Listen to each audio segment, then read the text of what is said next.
ఈ వచ్చిన డబ్బు అట్లీస్ట్ 30% వస్తుంది కదా. పోనీ 30% డబ్బునైనా పారిశ్రామికవేత్తలు ఎంతోమంది ఇండస్ట్రీస్ వచ్చిండ్రు, వాళ్ళు ఇన్సెంటివ్స్ ఏమన్నా చెల్లిస్తారా? కొత్త పారిశ్రామిక వాడల అభివృద్ధికి ఉపయోగిస్తారా?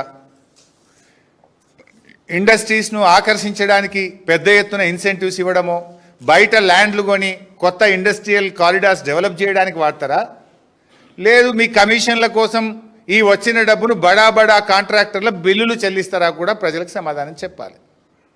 Because this money belongs to TGIC. TGIC భూములు అమ్మితే టీజీఐసికి డబ్బులు వస్తాయి.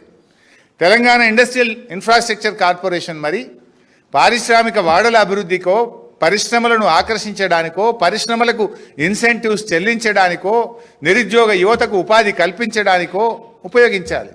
ఈ డబ్బును దానికి ఉపయోగిస్తారా? మీ కమిషన్ల కోసం బడా బడా కాంట్రాక్టర్ల బిల్లులు చెల్లించడానికి ఉపయోగిస్తారా? దీనికి కూడా ఈ 8వ ప్రశ్నకు కూడా సమాధానం చెప్పాలని ప్రభుత్వాన్ని మేము డిమాండ్ చేస్తూ ఉన్నాం. ఎందుకంటే ఫైనల్గా నేను కోరేది ఒక్కటే, ఆ రోజుల్లో ఆనాటి పాలకులు ఇక్కడ పరిశ్రమలు రావాలి, మన యువతకు ఉద్యోగాలు రావాలని ఆ రోజుల్లో ఈ భూములు తక్కువ ధరకే పారిశ్రామికవేత్తలకు ఇచ్చారు. కారణాలు ఏదేమైనా పొల్యూషన్ వల్ల కావచ్చు, పరిశ్రమలు మూతపడ్డాయి కావచ్చు. మరి వాళ్ళను బయట కావాలంటే భూములు ఇవ్వండి, ప్రత్యామ్నాయ భూములు ఇచ్చి పరిశ్రమలు తరలించండి, ప్రజల ఆరోగ్యాన్ని కాపాడండి. కానీ మళ్ళీ మీరేం చేస్తున్నారు? 30%కే ఆ భూములను వాళ్ళకు దారాదత్తం చేసి, ఫీజులు లేకుండా మల్టిపుల్ జోన్గా కన్వర్ట్ చేసి, వాళ్ళను బిల్డర్లుగా, రియల్ ఎస్టేట్ వ్యాపారులుగా తయారు చేస్తున్నారు. ఆల్రెడీ ఒకసారి ఇన్సెంటివ్ ఇస్తుంది, మళ్ళీ రెండోసారి ఇన్సెంటివ్లు ఇచ్చి రియల్ ఎస్టేట్ వ్యాపారం కోసం ప్రభుత్వం ఎందుకు పూనుకోవాల్సిన అవసరం ఉంది? Why government is taking this initiation? Incentive దేనికి? ఇన్సెంటివ్ ఇస్తే 10 లక్షల మంది పిల్లలకు ఉద్యోగాలు వస్తాయంటే ఇన్సెంటివ్ ఇవ్వాలి. ఇప్పుడు గతంలో పాలసీ తెచ్చిండ్రు, ఇదే ఇండస్ట్రియల్ ల్యాండ్ను 50% ఐటీ కట్టండి, 50% ఇండ్లు కట్టండి. ఎస్, ఒక ఐటీ పార్క్ వస్తే ఉద్యోగాలు వస్తాయి. మీరు ఏంటి కమర్షియల్ కోసం, సినిమా టాకీస్ల కోసం, రిక్రియేషన్ కోసం, రియల్ ఎస్టేట్ వ్యాపారం కోసం ఎందుకు మీరు ఇన్సెంటివ్లు ఇస్తున్నారు? రెండవసారి ఇన్సెంటివ్ ఇవ్వాల్సిన అవసరం ఏంది? ఇది ఆలోచించాల్సిన అవసరం ఉంది. ఇది నిజంగానే ఇవాళ ఒక లక్షల కోట్ల రూపాయల స్కామ్ ఇది. ఈ రాష్ట్రానికి బహుశా భారతదేశంలో ఇంత పెద్ద భూ స్కామ్ లేదు.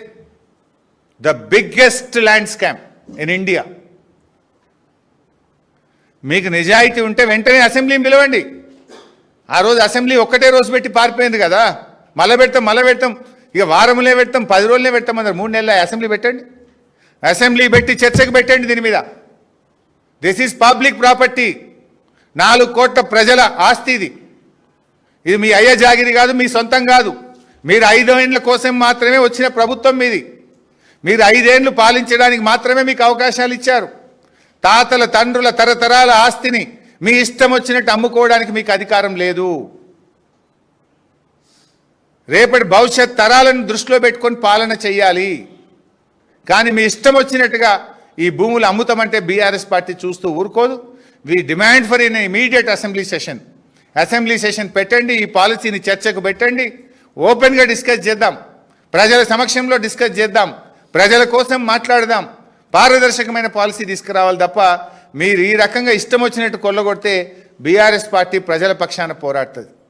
ఎందుకంటే మీరు ఏది అడిగినా ఈరోజు డబ్బులు లేవంటారు.